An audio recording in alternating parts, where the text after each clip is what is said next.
Hello, everyone, and welcome to this webinar. Very excited to have all of you here with me. Thank you so much.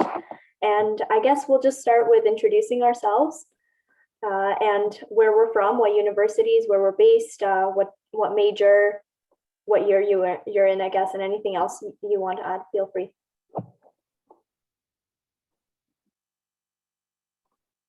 Does anyone want to start? Yeah, sure. I can go. Yeah, my name's Aaron. I go to Yale University. I'm a rising sophomore, so I just finished my first year, and I'm planning on majoring in statistics and data science. Great. And I'm from Ireland, if I didn't mention. Right, I guess I'll go next. Hi, you guys. My name is Marcus. I study at Durham University in the UK. I just finished my second year and I'll be entering my final year in the fall. And I study law at the moment. Amazing. Navina? Yeah, so hi everyone, my name is Nevena. I'm from Serbia, but now I do my master's in Oriental Studies at Oxford University. So nice to meet you all here, I guess. So yeah. Yeah, and I'll go next, I guess. So my name is Rebecca, and I'm based in Toronto, Canada. I study at the Schulich School of Business. I'm going into my third year, so I'm a rising junior. And yeah, I'm studying business, as the name suggests. And thank you again, everyone, for attending and listening to us. And the topic that we're going to be covering is research universities, as well as the liberal arts universities and private versus state schools. So let's kind of start with the basic question here. What is the difference, in your opinion, between a research university and a liberal arts university, or private versus state? And also, I know in the UK, you guys have independent schools as well. So if you guys want to give us some definitions, that would be great. Would you like me to go? Or? Yeah, go ahead. Yeah, so yeah, we don't have like research versus liberal arts universities, right? So this is like kind of nice way to make like a different perception of what it is actually means to do that in the US, what is actually public versus private in the UK. Basically, all of our universities, most of them are publicly, I mean, they're public, meaning that they're funded by the country. Private means that they have all their own kind of funds, of course, to fund all of that. And most of our units here are public, and they're also research based, meaning that yes, they provide teaching to all of us, but they also do some research, of course, in many areas, science, arts, whatever. So it's not that kind of a difference. For example, which you will speak about, for example, for the liberal arts, which are more like broader, I suppose. But with these universities in the UK, more public units are more popular. I think that even when we speak about private universities, there are like 5 of them, I think, and there are like more than 100 those who are public. So even when we speak about the private ones, no one really knows which they are. And even if we speak about, for example, Oxford, or Cambridge, or Durham, for example, they're all public. I suppose that, yeah, Marcus, yeah. So they are public, So, and like, even if we talk about, Oxford, Cambridge, and Durham, of course, it may seem that people will think, oh, they're actually private because they're prestigious. Actually not, they're all public. So in that case, yeah, that would be the main difference between public and private in the UK. But I suppose it's kind of maybe a little bit different in the US. So I suppose I will let you guys go on that. Yeah, absolutely. Thank you so much. That was great. Aaron, do you want to comment on the US side of things? Yeah, it's kind of the complete opposite in the US.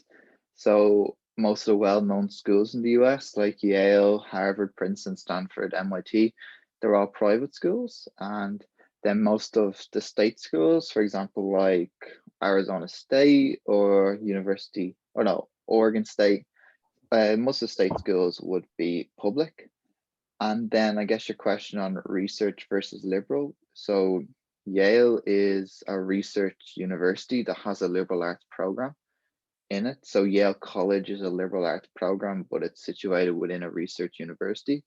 But there's also liberal arts schools that are very small, like Pomona, Swarthmore. I'm probably butchering that name, and then like Williams, and these are very small colleges, they don't do much research, and their primary goal is just to teach students. And then obviously you have like Yale, which is like a research/liberal arts school, and then you have research universities. Most of them would be your big state schools or MIT, Caltech, where their primary focus is research. Perfect. Perfect. Marcus, do you have anything to add? I guess also something, I'm not sure, Nevena, if you mentioned independent schools. So just to Yes, clarify that a yeah. bit. Independent schools, they usually refer to the high schools. So basically like pre-university education. We don't have universities that are like independent universities. Maybe if you know, Marcus, but I really haven't heard of any of those. So basically we talk about independent, like that term that usually refers to high school. And that basically is the one that's not public, so it's private school. So that's basically what we use in the UK here. Public university, public high school, but also private high school or the one that's independent. That's the same name. Understood. Perfect. So I guess we can just go around sort of saying what are the pros and cons, maybe at your specific university, and you all seem to be at research type universities or research led, and just say some pros and cons, maybe some opportunities that you've been exposed to, something along those lines. Yeah, I can start off. So I guess one of the biggest positives of kind of attending a research-based university is that if you really wanted to, going to academia would be quite a smooth transition to some extent. So at Durham, a dissertation, which is basically a 12,000 word research paper, is compulsory to every single final year student, irrespective of what degree you do. And you're given loads of freedom to choose what topic you want to research in. So to give an example, for example, I'm doing my dissertation on kind of balancing freedom of speech with censorship on social media. And that's just a personal interest of mine. And basically, should I want to do a master's in human rights, obviously the biggest positive is that this provides very good kind of jumping platform when I'm applying for my master's program, saying I've done research before, I know what I'm getting myself into, and this is my specific area of interest. I guess another benefit is that you get to learn from professors who are contributing to the kind of discourse. So if you're studying more modern subjects or more fluid subjects like I am, so for example, law, a lot of my professors are invited to panels at Parliament to contribute during public discussions. And we get to engage with these professors. Some senior students have been invited to these public consultations at the government. So you get to network and meet a bunch of amazing academics and practicing lawyers. So this kind of hints to it. But the third benefit is that you have great opportunities to network with basically people in the industry. Amazing. Anyone else have, yeah, for sure, go ahead. Yeah, I can add a little bit on the UK side. So yeah, it's basically that even though they're like public and they're funded, you know, by the state, basically by the country and stuff, most of the funding, I mean, they all get, and so of course we don't know, of course, what is the share between unis, how much money they get, right? But these kind of the best universities, they don't really get funded by the country itself, but also by many other private organizations and stuff. So they have, besides excellent teaching that they have the funds for, they also offer great, you know, stuff for research. So you can always engage with that, especially if you're at the end of your undergrad, if you're a master's or you know, or high levels of study. You can also get involved in some kind of, you know, different institutes that are within university. So you don't guys have only faculties, but you have institutes for the research, and they are the ones actually who carry out that main research. Faculties, they usually carry out the teaching that you get, but they also may combine, of course, with the research and stuff. But the students themselves can join and actually gain that experience, especially if they want to progress, you know, in the academia. And for example, I do research is that I'm writing like a book for the state school students in the UK, where I basically share my research with them to kind of, you know, what is the purpose is to kind of reach out to the kind of children from poor backgrounds want to apply for these universities, but they don't really have much support or anything else. So we kind of share this and show them how it actually looks like to be here. But we also do research that way, because when we give these books to them and when they actually learn that and read them, we do some kind of research on them, how much they actually know, depending on where they come from, their background and stuff. So, even as a student, you don't really need to be a scientist. You don't really need to be a professor here to engage yourself and to kind of get some experience in this. So this is kind of a big pro if you study. I mean, we don't have, as I said, that kind of difference between research and the other one. So, but you can still get the point here that being at the research university gains you not only teaching stuff, but you can do some research here. So yeah. Fantastic. And Marcus, I don't envy you about the 12,000 word dissertation. sounds like it's fun, but so much work. So much work. I'm literally spending my summer holiday doing reading. It is depressing. Okay, and Erin, I think you had a little bit more of a contrasting view from what's in the UK. Yeah, I guess I can go through like the purposes of a liberal arts education. Like Yale, like unfortunately for this panel, is like a research university that has a liberal arts program. So we kind of get the best of both worlds. But the purpose of a liberal arts education is really to broaden your horizons. When you walk out of a liberal arts program, you're going to be a better writer. Your thought processes are going to be better, and your ability to just be like an active citizen, in my mind, is going to be better because we take classes in so many fields. You'll have a major, which will be your specialization. We mightn't be as specialized as, let's say, the other kind of side of the coin here, which would be the UK. Like UK students coming out will be a lot more probably specialized in their subjects than American students will be. But then we also have the depth there. So you will do your major, but you'll also take classes in a whole range of fields. Like I've taken history classes, I've taken writing classes, I've taken language classes, and I'm a statistics and data science major. So that's the real purpose of a liberal arts education. I would obviously argue that having a liberal arts program within a research university is the best option, because as liberal arts students, we also get to go and do research with top professors in the research university. And a lot of these professors that are actually tenured, they're actually made, well, they're not made, I guess, but their contracts comply them to actually teach undergrads. So if you're a tenured professor, you must teach an undergrad course a year. So we get to connect with these professors that are in these institutions, and also we get to interact with faculty members. Amazing. And I guess also to touch on a little bit about, you mentioned this to me before, the Yale Research Program, STARS. Can you explain a little bit about that? Yeah, it's a summer program that you get an allowance, I believe, of $4,000 to pretty much do research. It doesn't have to be in New Haven. Most students will go and use one of Yale's labs to do their research. But yeah, you pretty much get to spend the summer researching whatever you want to research, and Yale will pay you to do it. Mm-hmm. And are there such programs or opportunities in the UK? So I'm not sure about other subjects, obviously, but I know that within Durham, the kind of Human Rights Institute at Durham, they do take on undergrad students, whether, as long as you've finished your penultimate year of uni, they'll normally take you on as a research assistant. So you kind of just follow a professor along for the summer break. Some professors I know take on students part-time during the academic year. I know a lot of the social sciences professors who do that. So things like history, anthropology, sociology, those professors normally take on some like final year undergrads to kind of give them some insight into, higher degree kind of research.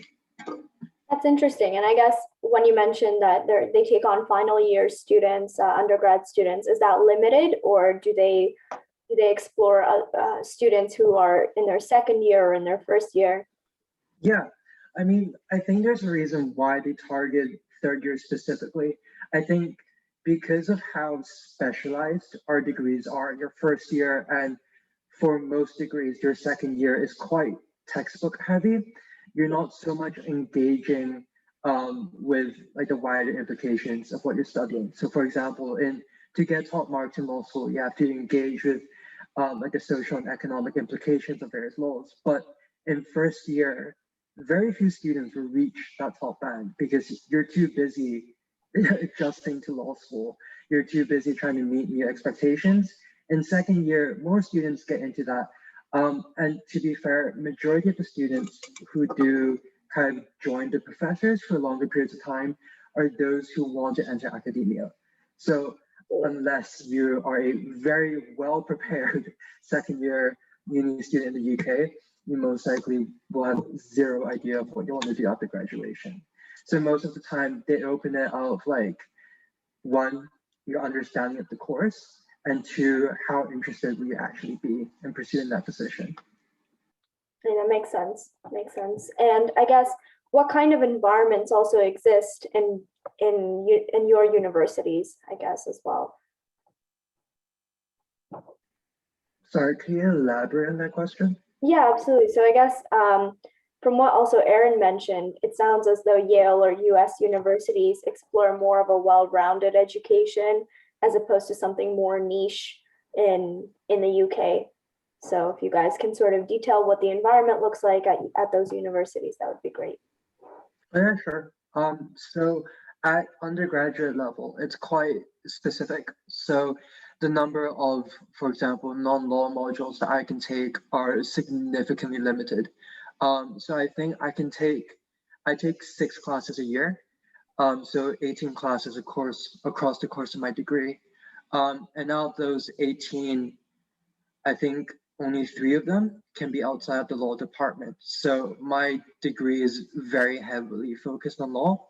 So in terms of, for example, one of my personal interests is sports science. So if I was to go to America, for example, I could be studying political science, I could be studying international relations, but at the same time, if my university offers it, I could take modules in sports science.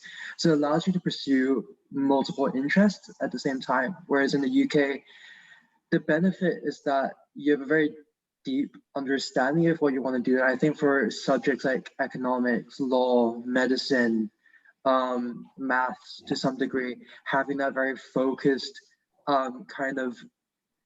very focused degree essentially can be beneficial, but at times it can be quite tedious. So unless you're very certain about pursuing that particular degree, attending university that's research-based, like solely research-based, might not be the best idea. Right, and I love that you mentioned that there's a setback to that as well. So that's quite useful for any mentees who are on the phone considering these options as well. Anyone else want to add anything?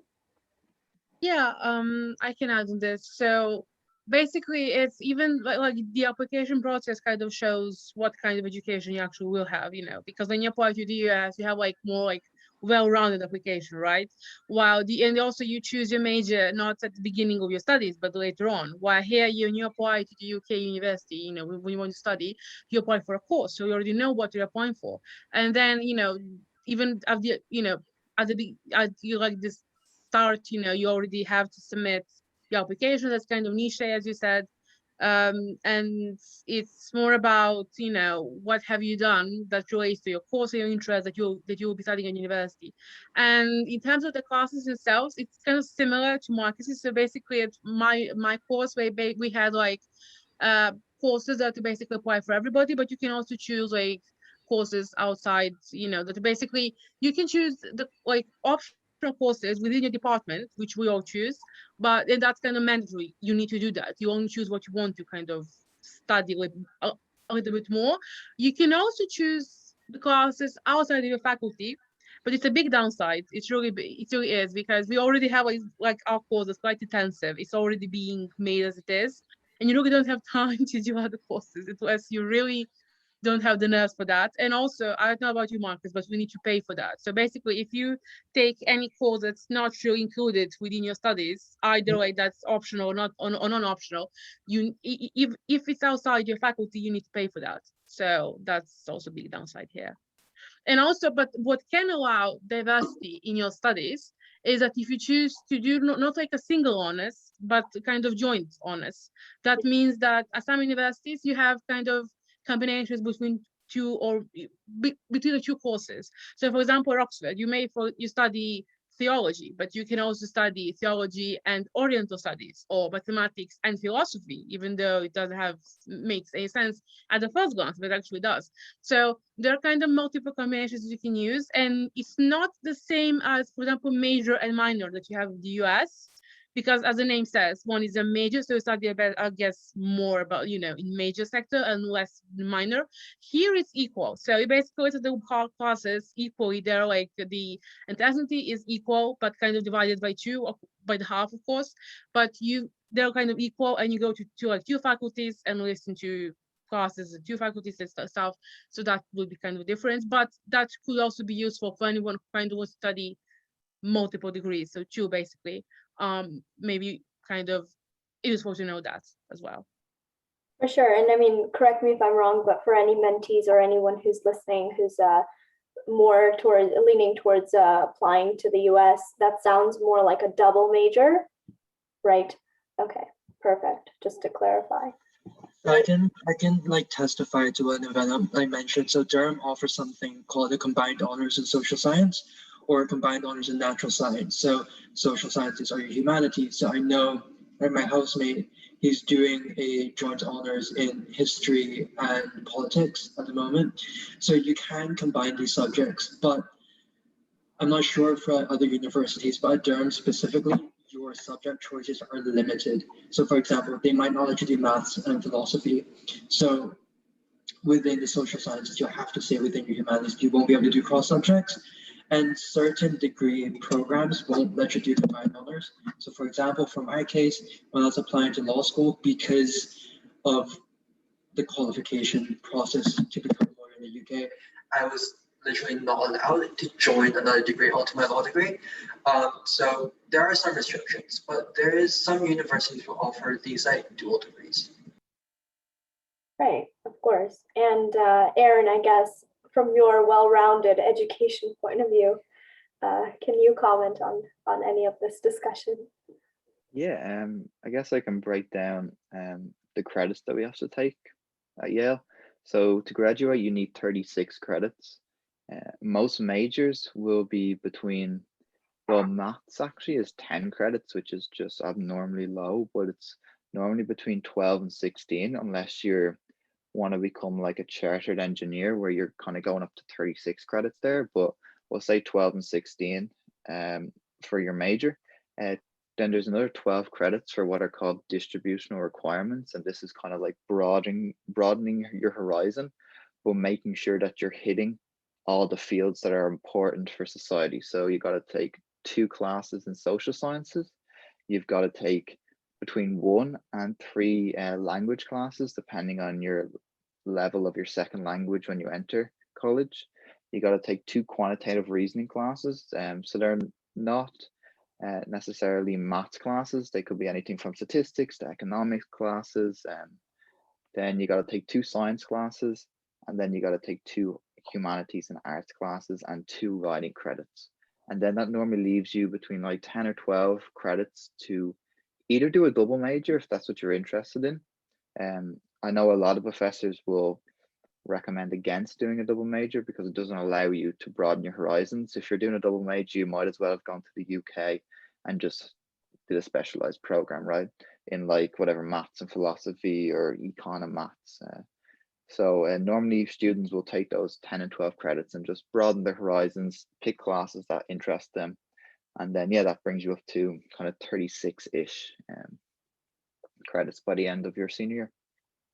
Right, and I guess just out of curiosity, at which points do you take those other courses? So let's say year 1, do you just take those broadening your horizons courses, and then you later on take courses that are core to what you're studying, or no?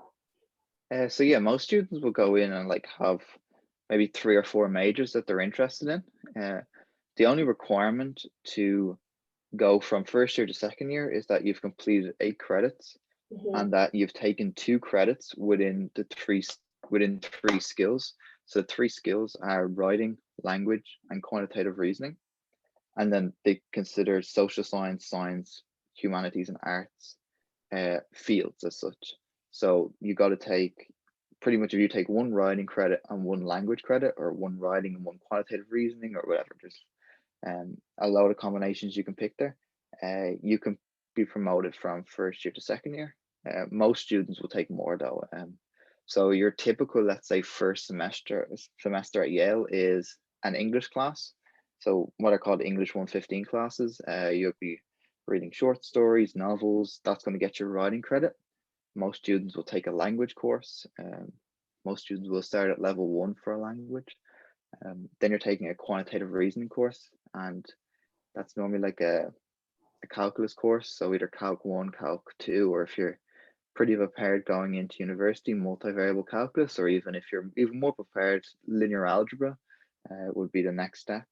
And then, so that's 3.5 credits because language is 1.5 credits. And then normally you pick a subject or a class in which you're interested in majoring in that. And then you pretty much do the exact same second semester as well. But you're more looking at, instead of having like language classes, but you're still taking a language class, sorry. Instead of taking like a writing class, you might take a humanities class. Instead of the quantitative reasoning class, you might take a social science class. So you really, first year is really liberal arts. If you're not interested in liberal arts at all, your first year within a liberal arts college is going to be hell, because there's most of your advisors aren't going to let you to just specialize.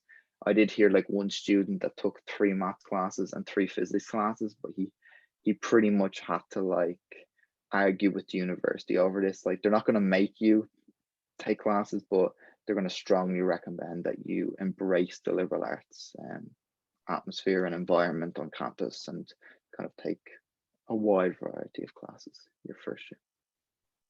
For sure, that makes sense. And I guess we kind of distinguished earlier on a little bit about private versus state schools. So we're just gonna, I don't know if you guys want to kind of gloss over that in your answers as well, but what opportunities or benefits and setbacks does each university offer, whether they're classified as private or state?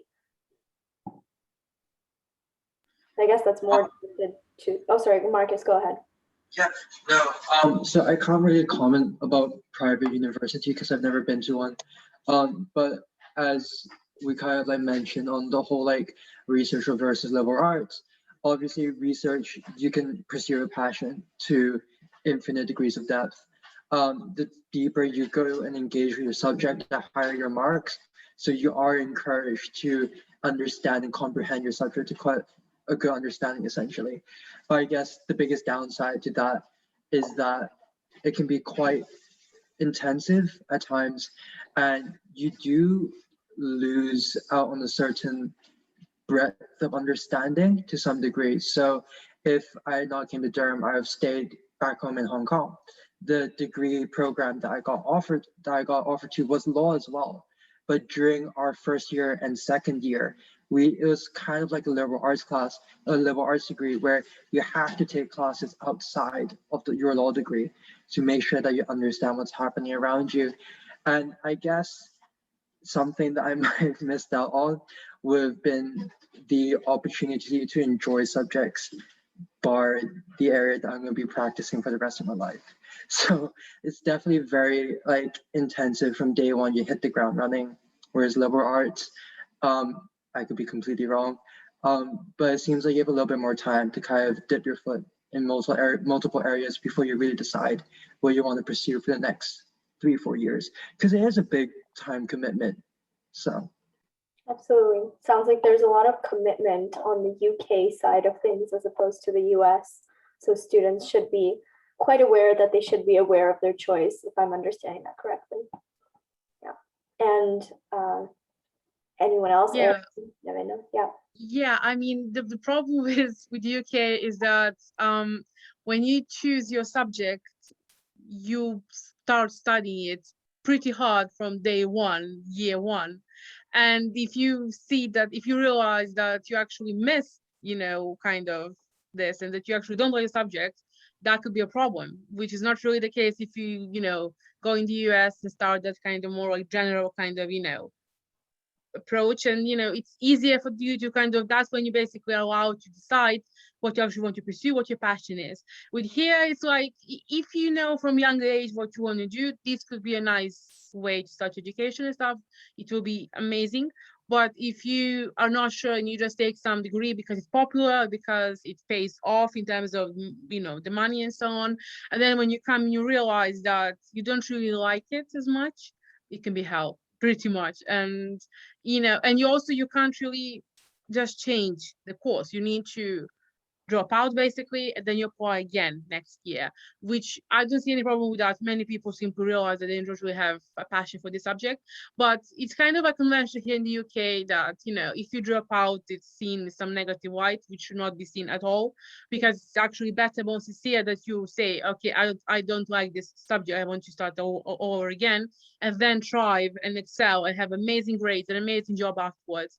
And the second thing, maybe, that's like the one downside. The second one might be that when you want to find a job, it's quite difficult sometimes, especially if you do degrees that are like most popular. And even those are kind of niche, it's also difficult for those in some way. So the students are usually encouraged to do some kind of work if they can do like while they're studying, like internships or any voluntary work, whatever else, to kind of back up their CV a little bit, to kind of make it more stronger and stuff, and then to apply those skills and apply for a job, and then they can get, a better entry-level job or any other, other level. So that sense, that could be like a downside with, because, you can't kind of like narrow kind of knowledge. Yes, you have to go deeper, much deeper, but it's kind of narrow a little bit. So if you want, for example, change, your sector, what you want to do after studies, it can be a little bit difficult to transfer because of your degree. And that's where you use those internships, whatever else, to kind of transfer your skills for the job. And also, even if you want to apply for a master's degree and then continue, if you decide that, you don't want to do the same subject master's level, it can be a little bit difficult. So you have, for example, 2-year courses, master level, if you want to switch. For example, for my course, you have 1-year masters, which I do because for my undergrad, I did the same subject, but you have 2-year masters for those who haven't done this subject before and who actually changed, their subject. So that could be like the downside. But the good side, of course, is that you simply get deeper grasp of your subject, and you really are ready for the job market some way afterwards. It's simply to need to back it up with these kind of, outside of classes, some jobs and stuff, but that could be. So basically, if you're really not sure what you want to do after high school, it might be better to apply to the US than the UK. And even if you apply for the UK, realize, oh, I missed this, it's totally fine. And of course, what also matters here is that many people I spoke to, they kind of want to compare these two approaches, like the UK, US one, and say this one is better, this is not. It's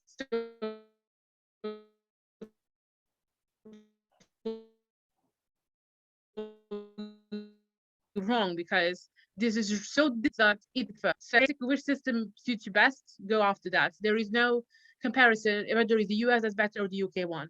It's really up to you. They both offer amazing education and stuff, so it's only the different approach that they offer. So it's absolutely up to you, and whichever you choose, you won't be wrong, because they're all amazing unis and amazing, everything about it is amazing. So basically, it's up to you at this point. I would agree. That's great. And Aaron? Yeah, sure. I guess that like did scare me a lot. I think when you're picking a course in the UK, you are picking a course for 3 to 4 years, but you're also picking a course that will probably determine what job you have. And making that decision at the age of 18 just wasn't something I wanted to do. And it's obviously something that you guys didn't want to do either, but you chose to. But yeah, that did scare me a lot, and that was one of the reasons why I went to the US. Like my first year at Yale, I did switch around with like what major I thought I was going to study. I went in as a double major in maths and economics, and dropped economics pretty quickly after having a discussion with a history professor one day, who told me that you really shouldn't double major. You should pick one, have a passion for that, and that's not going to stop you from taking economics courses. But he didn't want, what he actually said to me was that you're going to be really tight at the end of your senior year to get in all your credits in the two majors, and you might have an enlightenment moment and decide you want to take sculpting your senior year, and because you're a double major, you're not going to have that opportunity to take sculpting. It doesn't mean you won't come out of university as a great economist. It just means you won't have that on your degree. So yeah, so like I walked in as a economics maths major, became a maths major then, and then the spring semester for me. Probably going to switch this year as well because I have one till the end of second year, and knowing my track record, that's probably what's going to happen. But yeah, so you have that freedom within the US system, but I do understand the UK system. Let's say if I do take statistics, a statistics student at Durham or Oxford is probably going to be a better statistician than me straight out of undergrad. But that's what the purpose of grad school is in the US. Like you can't study medicine or law undergrad in the US. And the idea is that graduate school is where you specialize, and undergrad, it does sound really elitist, and I know some people aren't going to like this, but it really is. The idea is that you become enlightened and you kind of see the light, and you are liberated through your studies as an undergrad, and graduate school is specialization. Right, for sure. I think like the whole grad or no grad is a whole separate discussion, but that's definitely a good point. I think it definitely offers more self-discovery for young students and young minds, I guess. And I guess the last question, guys, before we wrap this up and open the floor to any Q&A from our attendees. And again, guys, like if there are any questions, feel free to put them in the chat, just so that we see them. We'll get to them after this one. What are your goals after college? And specifically also, you know, I guess with the UK, it sounds as though someone's goals might be more academically inclined as opposed to someone studying in the US and maybe even at a liberal arts program or at a liberal arts college or research university.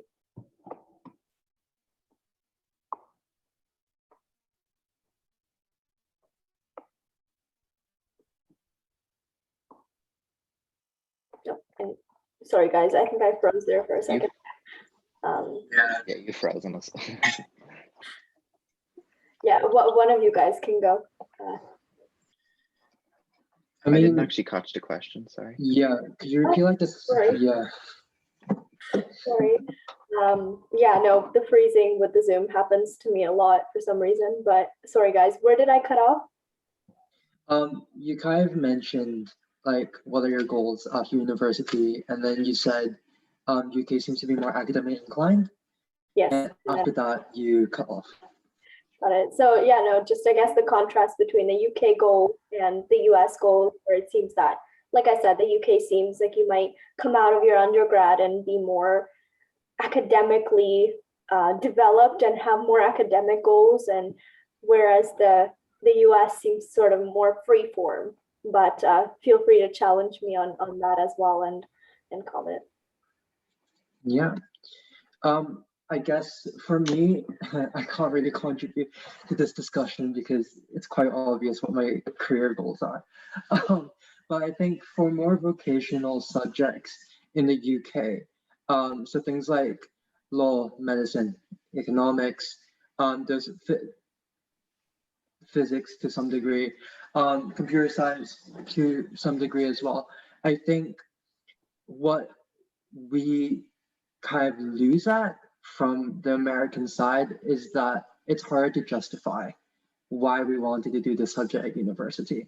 So I work for recruitment at Durham, and when we're reading our university applications, or whenever I'm going to university fairs, I always tell the students, like, I know this is like really harsh and it's going to be like a challenge for you guys, but try and find work experience, because if you have work experience, not only does that look great on your uni application, but that helps you when you're applying for jobs later on to justify why So for me, why I did law at law school. So I guess for me, it's quite obvious. After law school, I'm planning to qualify into big law. So for those of you who don't understand the analogy, think suits, so corporate law. So, but for me, it was, I guess the benefit of attending like a research-based university is that my kind of research and kind of critical thinking abilities might be stronger than an undergrad who came straight out of university in America. But for my career path, that doesn't necessarily matter, because in America, you'll still go to law school, you'll gain all the critical thinking and the research skills that I would have worked on during my degree now. I would actually argue that if finances aren't a consideration, going to law school in America will be so much better, because you have more life experiences, you think in a much deeper level, like when you're 22 compared to when you're 18. But yeah.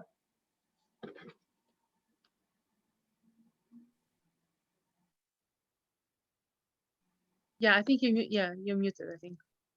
Yeah. Or- Go ahead. Yeah, so yeah, I'm basically done with my master's pretty much soon. So it's kind of like, yeah, what to do next, right?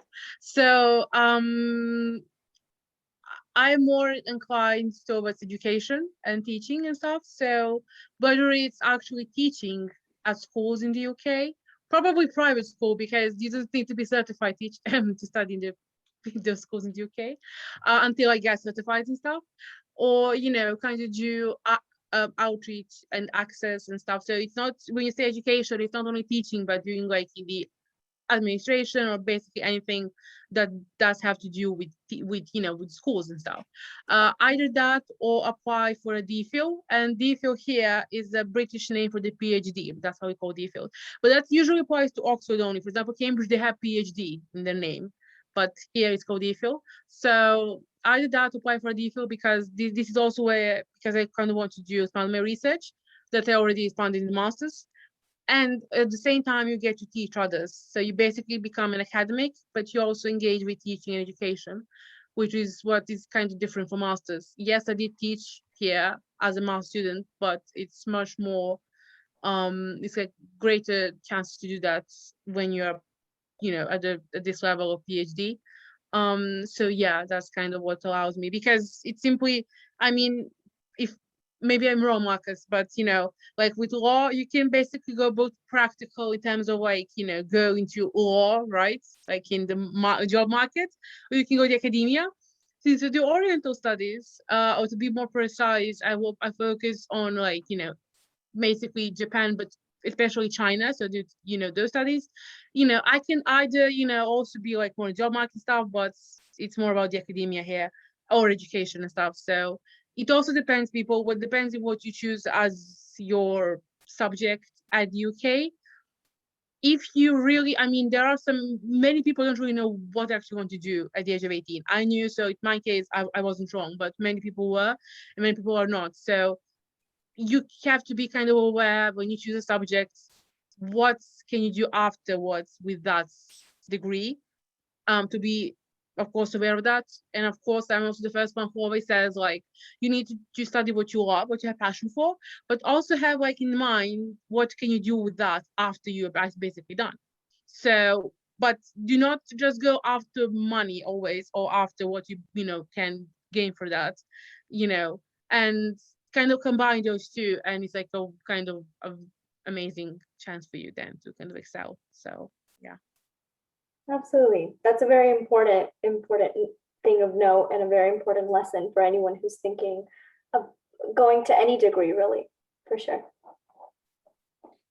Yeah, I would say it's a little bit different in the US. Students will pick majors and not actually think about what they're going to do after college. And in the US, kind of the idea is that you're at college for these 4 years, and it's just to be educated, and you're not really thinking about what you're going to do after college. For example, there's been a lot of like art history majors that have gone into finance after college, and like consulting and stuff like this. And something I hear around campus a lot is that you can kind of get any job once it's not like a specialized job after college. So like obviously if you want to become a computer scientist at like Facebook or Google, you should probably study like computer science or statistics or something along those lines. But you definitely see a lot of students really following their passion because they like I say this like wholeheartedly, they truly believe that they're at college just to be educated, and they don't think about whether that's wrong or right. They really don't think about what they're going to do after college, because they understand the true purpose of college. And I hope that makes sense. Yeah, absolutely. Yeah. I think it's more about the experience, and I mean through my understanding of US universities and everything around that, it's more that, you know, people get that experience, and then there's always the option to go into another stream of studies if you so wish, and it's more free form in that aspect. It's actually encouraged that you can change your mind and pursue something else if you have a passion for it that develops. So for sure. Not quite as strict as in the UK. Right. And I mean, guys, that wraps up all of my questions for you all. And I think we got one question here from the chat. So I'm just going to read it out. For US schools, is it sometimes possible that they take on high school students who can then volunteer in labs there, i.e. throughout the summer? Would you say that this is also possible or common at UK universities? I can give a very limited perspective, but so for subjects like law or economics, I would say your professors, like the professors at universities, especially the more prestigious ones, might be a little bit more concerned about taking on a high school student or even a first year student who's already completed their first year of uni. But if you're doing a subject, if you're trying to go into areas like sciences, for example, like when you mentioned the labs, I think professors over here will be more receptive to the idea. It's simply that for subjects like law and economics or humanities, essentially, there are theories that you might not be introduced to at high school that you'll need to understand before you can engage with their research. Whereas for some of the science research that universities are doing, you're using skills that you might have learned in high school. So for example, you'll obviously be doing the most basic work, but things like, I don't know, titrations, you might be able to help out professors with that. So that'll be great experience. And so long answer short, yes, it just depends what you're trying to do at the university. Agreed. That's an amazing perspective, Marcus. And I think also Dominic, that's the individual who asked the question. I would also say, please refer to the webinar that we did recently on summer internships. That'll give you a lot of the answers there as well. We do explain it in more detail. I did that one as well, so I know kind of the content that's there, but you can find it in the channels for sure. And it's also on Access Academy on YouTube, so you can access it there as well. Yeah, and also I can add for the case of Oxford, you have like summer schools and stuff which you can apply for, even though you're not at university by yourself. But that mostly applies for the science courses. So for example, my housemate, he does a PhD in biochemistry. So he's the one, he does PhD, he teaches students, right? But he also deals with those for like from the high school, you know, they study high school and stuff. And they organize, for example, during the summer, they can organize some, not like a fair, but more like a pretty much short summer school where they can represent the research to the students, but they also kind of get them involved in stuff and do some pretty much basic tasks, as you said, Marcus. So, but it kind of helps them, but the purpose of that is, of course, you know, that you kind of help to decide whether you want to do this after you apply for the university, but also it adds it's a great addition to your application because, you know, firstly, for these things, you need to get accepted into program, meaning that they accept, for example, students with higher grades or stuff. And what I have been doing is mostly outreach and access, which is most of what this uni focuses on in terms of the, you know, how they talk with, you know, high school students, which is basically that we organize some courses in many, of course, subjects that are held over the summer or maybe during the year. And for example, in my college, we basically had where we can demonstrate, do like basically imitate what it actually looks like to teach here. So we teach them and they get involved, they get the readings and stuff, and they get into that. And they cannot really get accepted into this program unless they have certain grades, which usually needs to be a little bit more higher and stuff. So, but in some cases, they don't really require that. And there is also like, you know, for example, now in the summer, where we apply, like all the students, we kind of apply to get accepted to do some teaching that's kind of linked to our research again.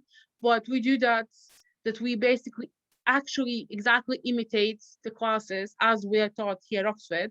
So we get trained by the professors and then we deliver those classes to those who want to study at Oxford. And that gives them an insight not only to how the teaching is being done, but also whether they want to do this because they get the tasks and everything. And many of those students, I have to admit, they got into Oxford afterwards because they were more decisive about whether they want to do this. And they had a little bit of knowledge of actually then how the application looks like. Because one part of applying here is that you submit the application, but you also need to have kind of like an interview and stuff. Sorry for the intro, maybe it's kind of late. So you have the interview as well. And that interview basically imitates the classes here. So they just want to check whether you will be the one who gets adapted to this. So when they get the taste of this in the summer school, it's easier for them then to kind of go through around, you know, while they're this interview and stuff. So those are kind of ways that you can get involved with. I suppose maybe the same with Durham in some case, and any other university, they have different programs, not really the same. So if you kind of want to apply for a specific UK university, it's kind of, you know, better to have a look at the website, a specific faculty that you want to apply for, and those faculties they offer. For example, you can see on any website what they offer, like summertime schools or any programs during the year, and you can find something, I suppose. So yeah. Absolutely, and that's an amazing perspective. And I would also say, you know, those summer schools really can help make your decision going forward as to where you'd want to apply as well once you get some exposure to it. Yeah. So I think that kind of, there are no more questions. So, I mean, if anyone else has any questions, please put them in now. If not, I mean, feel free to always DM me, email me. I'll respond. And if I don't know the answer to this, I will definitely find either one of our panelists who do, and or I'll find someone else who can definitely answer your question. Okay, so we got one more. How would it be perceived if I, for example, submitted my application to the US with extracurriculars within the humanities, so debate, writing, and language, but I applied to a major within the STEM field? Would this jeopardize my application? Okay, I think that's more to you, Aaron. That's a hard question. What I've heard is that the best approach for extracurriculars and academic stuff like that is that whatever major you're applying to, you should definitely have historically a track record of interest within that field. Those majors that you put down in your application do not matter. I cannot remember what I put down, but I definitely had a track record historically with the majors that I put down that could be seen throughout my whole entire application, whether that's the courses I took in high school or the extracurriculars I did. And I think that's the most important part. So I wouldn't say it's going to jeopardize your application, but it's not going to make it as strong as a student who, I guess the irony is, specializes and it specializes in high school and then applies to these universities. Yeah, I would say, you know, weaves kind of the common thread throughout the application of what their interests are and indicating that, at least subtly, I guess. That's all visible to admissions officers and they'll be able to tell as well. But great question, and thank you, Aaron, for that answer. Any more, guys? Yeah, if I could just butt in. So basically, I'm pretty sure, like, whether you're interested in your degree and whether applicate, like, if you go to admission offices, when they're reading your application, I think regardless of where you go to study, UK, US, Canada, wherever country, what they are looking for is that you actually have an interest in the subject that you're doing, or that you have some idea of what you're getting yourself into. Um, so I think for a very general piece of advice, if you're trying to enter, I guess, the STEM field, as Aaron said, I don't think having extracurriculars in your humanities is necessarily a bad idea. But if you can maybe get, I don't know, some like extracurricular experience within the sciences, I can't help you here. But just trying to justify your interest, that always looks good on your applications. And when I applied, so I applied to some universities in Canada and US and the US as well. And my admissions advisor back at high school said the exact same thing. So whilst I couldn't apply to law, all of my interests had like kind of pointed me in a direction of like politics or like international relations. So I did a lot of like Model United Nations, I did a lot of debating, I did a lot of public speaking. So it was quite obvious where my strengths and interests lied, which I'm going to say is why I got my acceptance letters, because my grades were far from spectacular. So yeah, it's just basically being able to justify your interest. Yeah, for sure. And thank you so much, Marcus. Any last Can comments? I add? Yeah. Yeah, can I just add on this? Yeah, yeah, I'm not studying in the US. However, from kind of my experience of talking with both those who study there and those who want to apply to the US, but especially for those who want to study in the US, I got like the impression that because the application is more like wholesome, well-rounded, you know, it's kind of, you can basically write, and you're expected to have that kind of broader kind of area of interest and stuff. Many people go too much to that, and they do basically anything just for the sake of having, you know, as many events or skills or whatever they can, you know, that they can, which is a bad thing, because as Marcus said, you know, you need to show true passion for that. And regardless of whether you know, you now do some like humanities kind of things, but you want to apply for a STEM degree, admissions officers, they're trained to see through the applications and to see who does this for the sake of having more and more things for their CV or their application, and who does things because they're passionate about that. It's completely normal that you have interests outside of STEM, or that you have interests, you know, that are not really kind of linked to your degree. That is what the US application is for here, kind of to help you then, you know, when you get to university and to decide what you want to do and stuff. But do not simply go way too over and try to do many things at the same time and to just build up in your application without some kind of a plan or a purpose, because if you do that just for the sake of having many activities and stuff, it will be seen through, and you'll get to know. And you know, it's not really, I mean, as much as they're different, both application things for both the US and the UK, what is in common that they both want to look for those who are passionate about what they want to study. That's simply the same in both applications. So regardless of that, you know, do not fall into the trap of doing way too much, have a well-rounded application for you know, at any cost, but do something that you really like. Because when you write that in application, you know, people who write about something that they like, this it's proven psychologically, you know, they're right different way. Because mission officer will see that, like they will be like, okay, this is the perfect choice for us then, because they can kind of read that passion, they can feel it, you know, in your application, and that is what matters here. So yeah, just do basically whatever you know, think that you like to do, that you think that, you know, do not be afraid to kind of experiment, but don't go too over that, take it too literally, because it can be a bad thing and you won't enjoy, and those who read applications won't enjoy it all. So yeah. Yeah, no, that's amazing advice. I agree. And they can definitely tell, I think, after reading thousands of applications a year, they can tell who's really passionate about a particular area and who's not. So that's an amazing perspective as well. Thank you guys so much. I think, do we know any extracurriculars?